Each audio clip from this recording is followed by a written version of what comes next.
আল্লাহ তাআলা বনি ইসমাঈল থেকে আমাদের নবী বিশ্ব নবী সাল্লাল্লাহু আলাইহি ওয়াসাল্লাম দান করেছেন।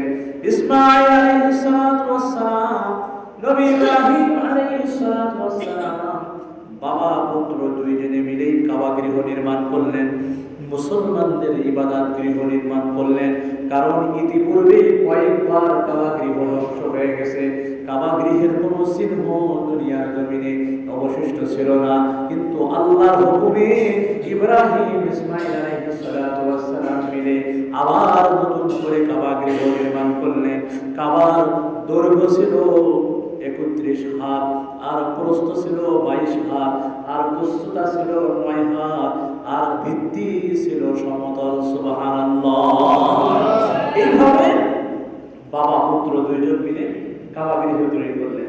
দৈর্ঘ্য ছিল কয় হাত? 31 হাত, আর প্রস্থ ছিল 22 হাত, উচ্চতা ছিল 9 হাত, আর ভিত্তি ছিল সমতল। এভাবে কাবা গৃহ নির্মাণ করলেন। এখন কাবা গৃহ নির্মাণ করার পরে ইবাদত বন্দেগী করবে কে?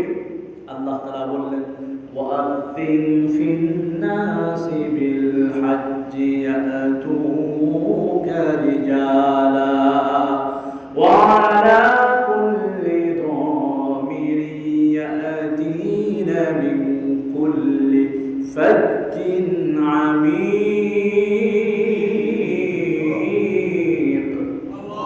আল্লাহ তাআলা বললেন, ইব্রাহিম ইসমাঈল কাবা চত্বরে দাঁড়িয়ে আওয়াজ দিয়ে দাও, আল্লাহর বান্দারা, আল্লাহর ঘর তৈরি হয়ে গেছে, তোমরা আসো কাবার ইবাদত বন্দেগী করার জন্য, কাবা গৃহ তওয়াফ করার জন্য। ইয়াতুকা রিজালা। ইব্রাহিম আল্লাহ তাআলা বললেন এই কথা।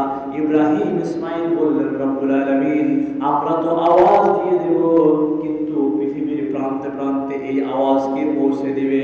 আল্লাহ তাআলা বলেন, ইব্রাহিম ইসমাঈল আওয়াজ দেওয়ার দায়িত্ব আমি আল্লাহ তোমাদের দিয়ে দিলাম, আর পৌঁছে দেওয়ার দায়িত্ব আমি আল্লাহ নিয়ে নিলাম। শুধু